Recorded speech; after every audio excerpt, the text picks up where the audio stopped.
Bonjour tout le monde, à ceux qui sont au Canada, qui ne sont pas au Canada, qui viennent d'arriver au Canada. Vous savez, dans les nouvelles, actuellement, tout ce qu'on entend, c'est immigration. Tout ce qu'on entend, c'est les entreprises veulent ceci, veulent cela. On entend les tarifs douanières. Il y a des débats qui sont concentrés sur autre chose, mais on dirait qu'on a oublié l'inflation. Je me demande si finalement cette inflation a été maîtrisée, elle a été gérée ou pas, parce que ce que l'on observe actuellement dans la société, c'est complètement différent. Il y a des soucis plus majeurs que l'immigration actuellement ou d'autres problèmes qui ne sont pas vraiment la priorité de la population au Canada, Québec et dans le reste du Canada. Je vous laisse regarder cette très belle émission préparée et faite plutôt par Télé-Québec qui nous apprend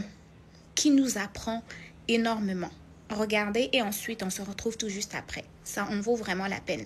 Et je vous pose une question. Combien parmi ceux qui nous écoutaient à la maison, mais derrière moi et à main levée, avaient fait le choix de couper dans les dépenses d'épicerie?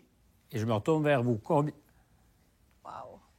Ça, c'est un sondage en direct qui dit quelque chose de ce que l'inflation, quoi qu'on en dise, a peut-être pas tout à fait été maîtrisée. J'ai avec moi deux personnes qui s'intéressent beaucoup à ce phénomène qui est inquiétant, puis je dis phénomène, qui est un fait de la vie. Marie-Ève Breton, vous êtes la fondatrice d'épiceries d'un genre tout à fait nouveau. Si on avait à décrire ce que vous faites, ça serait quoi? Le winners de la liquidation. Le winners de la liquidation? Tout à fait, parce que chez nous, on n'a jamais la même affaire. Vous n'avez pas la même affaire parce que vous voulez offrir des prix compétitifs. Tout à fait. Donc, nous, on y va avec ce qu'on trouve dans le moment du présent. Donc, une semaine, on peut avoir du fromage. L'autre semaine, on peut avoir des petites viandes froides. Donc, c'est très diversifié. Ça bouge tout le temps. Ça s'appelle Liquidation Marie. Oui. Isabelle, qui est une régulière de l'émission. Isabelle Thibault, conseillère en finances personnelles. Vous étiez là l'an dernier. Est-ce qu'on parle d'insécurité alimentaire? Ah, absolument. Les statistiques le démontrent. Puis on est aussi dans une insécurité financière pour une bonne partie de la population. En fait, 60 de la partie inférieure de la classe moyenne décroche en ce moment. C'est quand même pas rien. Mais on a souvent, quand on parle de ces choses, le réflexe de se dire, c'est des gens qui n'ont pas de moyens, qui n'arrivent pas à s'alimenter comme ils le voudraient. Or, c'est plus ça du tout. Non, c'est des gens qui vivent en couple, qui ont 2 voitures, qui ont une maison. On le vit, nous, dans nos magasins. Là, le visage change. Puis c'est autant le monsieur, la madame qui conduisent une Mercedes que les gens à pied. Donc, c'est pour tout le monde. Nous, on a des témoignages dans les magasins. C'est soit on paye notre loyer ou on mange. Alors, moi, j'étais curieux de vous avoir ici, Marie-Ève, parce que Liquidation Marie, c'est un modèle comme on n'en imagine pas beaucoup, à commencer par le fait de vendre des produits qui, des fois, sont passé date? Exactement. Moi, je trouve que passé date, c'est pas beau. Donc, j'aime mieux déclasser. Déclasser, dans le fond, je les appelle comme ça parce que c'est des produits que la date fraîcheur est passée, mais ça ne veut pas nécessairement dire que c'est plus bon à la consommation. Ça ne met pas notre vie en danger? Bien, absolument pas. Et vous avez légalement le droit de faire ça? Tout à fait. T'sais, moi, c'est une pratique que je pratique à la maison avec mes enfants tous les jours. Et j'ai pas de je fais beaucoup de jokes avec ça, mais j'ai pas de troisième bras qui m'a poussé dans le dos. En France, c'est une pratique qui est très reconnue. Là. Je veux dire, il y a des épiceries on peut être mis à l'amende s'ils jettent des produits qui sont encore consommables. Donc, mais on jette nos choux gras, donc. Bien, tout à fait. Tout à fait. C'est encore très bon, du yogourt. C'est bon des semaines. Après, même s'il est passé date, là... Ça donne envie quand vous le dites. Mais Marie-Ève, votre succès, il est le reflet aussi de l'époque formidable. Oui, tout à fait. Parce qu'il y a aujourd'hui combien d'employés qui travaillent pour vous? Hey, on est rendu pas loin de 200. Je suis vraiment contente. Et c'est quoi la différence dans un panier d'épicerie, mettons, sur le budget familial?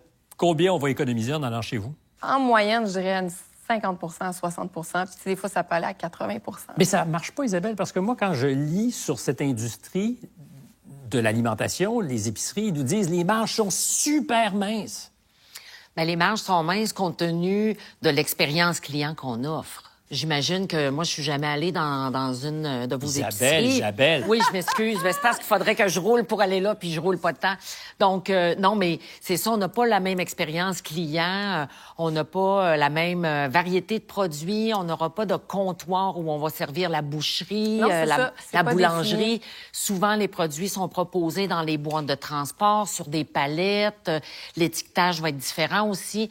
Donc, on réduit les coûts de main-d'œuvre, on réduit plein de choses. Donc, Probablement que c'est vrai que les marges de profit sont basses chez nos épiciers. Sur la question de la main-d'œuvre, on a avec nous quelqu'un qui a fait le choix, Jean-François Berniquet, d'aller travailler, de laisser même une job plus payante. Est-ce que je me trompe? J'étais mieux rémunéré avant, effectivement. Pour aller travailler chez Liquidation Marie. Oui, parce que moi, je croyais vraiment en la mission de Marie-Ève, puis d'aider les gens parce que ce que j'ai vécu Comme client. comme client, mais aussi dans ma vie personnelle auparavant, il y a des fois où des épiceries comme ça m'auraient bien aidé quand j'étais plus jeune. Et c'est vrai que ça se bat dans les allées des fois, que les clients perdent patience? J'ai vu des bousculades, j'ai vu des choses comme ça, effectivement. C'est malheureux, ça montre aussi où ce qu'on est rendu en tant que population. Mais les gens ont faim. Les gens ont très Exactement. faim.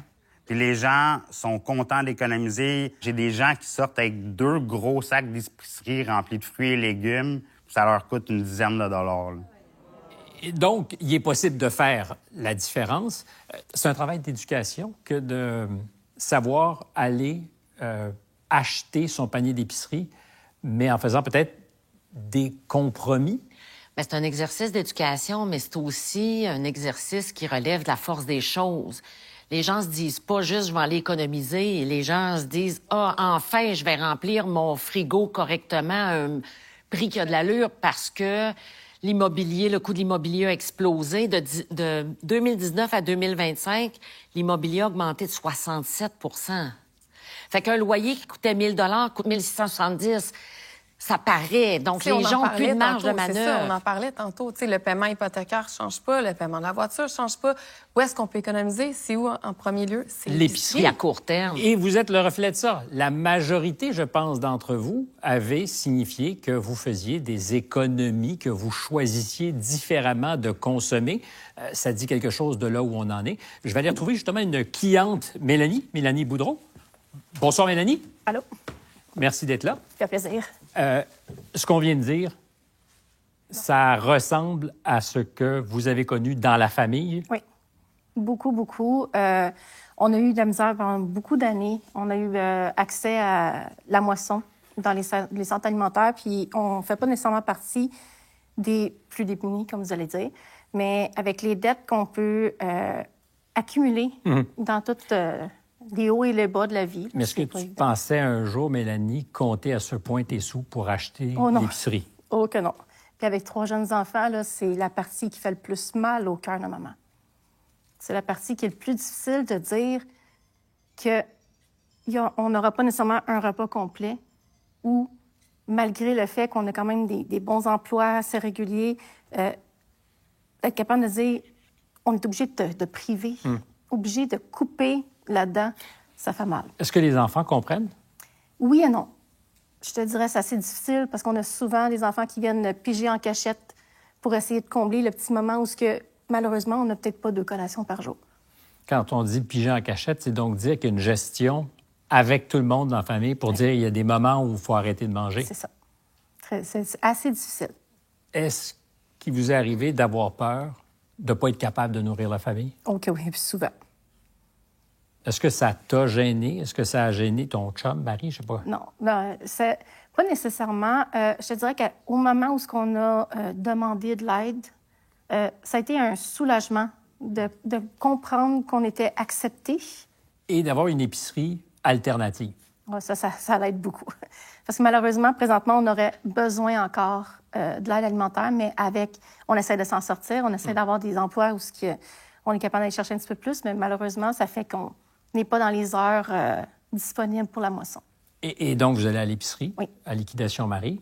Oui, depuis qu'elle est ouverte à repasser, oh que oui. Mais oh que oui, ça dit d'abord que c'est nécessaire. Oui. Puis encore aujourd'hui, il y a du monde que je parle, puis « Ah non, j'irai pas là, j'irai pas voler la place à quelqu'un d'autre. » Mais c'est pas nécessairement la place à quelqu'un d'autre que tu voles, c'est le fait d'aller chercher quelque chose pour, justement, être capable d'avoir une épicerie plus fournie. Déjà, là, ça fait du bien. Isabelle, est-ce qu'on est pauvre et qu'on ne le sait pas?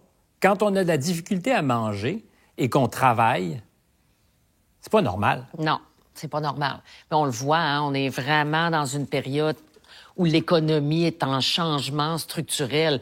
On est, en fait, je pense, en train de voir disparaître la classe moyenne. cette classe moyenne-là qu'on a mis au monde après la Deuxième Guerre mondiale en 50, 60, 70, on est en train de la voir disparaître. Puis il y a une partie de cette classe moyenne-là qui tente de rester dans la classe moyenne depuis un bon moment à l'aide du crédit. Et là, on le voit, les niveaux d'endettement ont explosé et ceci explique cela. Non, pas être capable de manger, se loger puis se transporter dignement, c'est un problème. Là. Marie-Ève, le modèle d'affaires, il répond à un besoin qui est celui d'une époque où on a de la difficulté à manger. Donc, c'est une bonne nouvelle d'une certaine façon pour vous?